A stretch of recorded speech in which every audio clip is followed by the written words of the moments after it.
আসসালামু আলাইকুম, সবাইকে স্বাগতম জানাচ্ছি তারেক একাডেমিতে। আমি তারেক আছি আপনাদের সাথে। আজকের ফটোশপ ক্লাসে আমরা দেখব কিভাবে খুব সহজে কম সময়ে খুব দ্রুততার সাথে আমরা একটি স্ট্রাইপ প্যাটার্ন ব্যাকগ্রাউন্ড ডিজাইন করতে পারি। তো স্ট্রাইপ প্যাটার্ন ব্যাকগ্রাউন্ড যদি আমরা ডিজাইন করতে চাই, সেই ক্ষেত্রে আমরা প্রথমের দিকে ব্যাকগ্রাউন্ড কালার সিলেক্ট করে নিচ্ছি। ব্যাকগ্রাউন্ড কালার আপনারা এখান থেকে যে কোনো কালার অ্যাপ্লাই করতে পারেন, আমি এই কালারটি অ্যাপ্লাই করছি।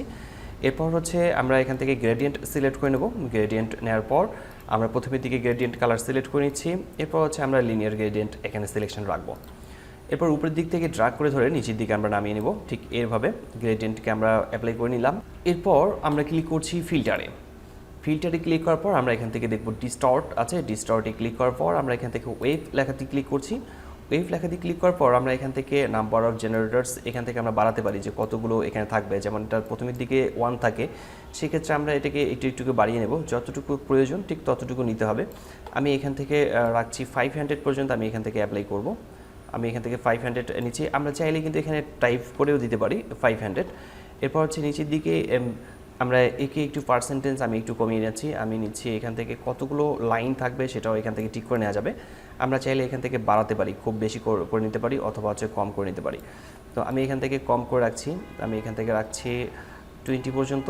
আবার একে আমি এখান থেকে কমিয়ে রাখছি। তো আমি এখান থেকে রেখেছি 36, 48।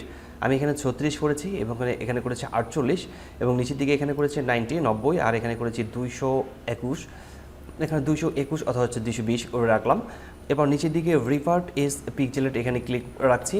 এরপর হচ্ছে টাইপ এখানে সাইন এখানে আমরা চেক মার্ক রাখবো, দেন ওকে লেখাতে ক্লিক করব। তো এখানে স্ট্রাইপগুলো তৈরি হয়ে গেছে। স্ট্রাইপগুলো তৈরি হয়ে যাওয়ার পর এরপর আমরা আবারও ফিল্টারে ক্লিক করছি। ফিল্টারে ক্লিক করার পর ডিস্টর্টে আসবো। ডিস্টর্ট থেকে এখান থেকে পোলার কোঅর্ডিনেটস এখানে ক্লিক করছি। এখানে ক্লিক করার পর আমরা নিচে উপরের দিকে এখানে রেক্টেঙ্গুলার টু পোলার এখানে চেকমার্ক রাখবো। এরপর আমরা ওকে লেখাতে ক্লিক করব। ওকে লেখাতে ক্লিক করলে আমরা দেখতে পাচ্ছি যে খুব সহজে কম সময়ে মূলত আমরা খুব সুন্দরভাবে একটি স্ট্রাইপ ব্যাকগ্রাউন্ড ডিজাইন করতে পেরেছি। কোনো কিছু ডিজাইন করার ক্ষেত্রে যদি আপনারা এভাবে ব্যাকগ্রাউন্ডটিকে আগে ডিজাইন করতে চান, তাহলে খুব কম সময়ে আপনারা এইভাবে ব্যাকগ্রাউন্ডটিকে ডিজাইন করে নিতে পারবেন। আশা করি বিষয়টি বুঝতে পেরেছেন। কোথাও সমস্যা হলে কমেন্ট বক্সে কমেন্ট করে জানাবেন, আমি প্রতিটি কমেন্টে রিপ্লাই করি। আজকে টিউটোরিয়ালটি এখানে শেষ করছি। দেখা হচ্ছে ফটোশপের নতুন কোনো টিউটোরিয়ালে। ততক্ষণ পর্যন্ত ভালো থাকবেন, সুস্থ থাকবেন। ধন্যবাদ সবাইকে। আল্লাহ হাফেজ।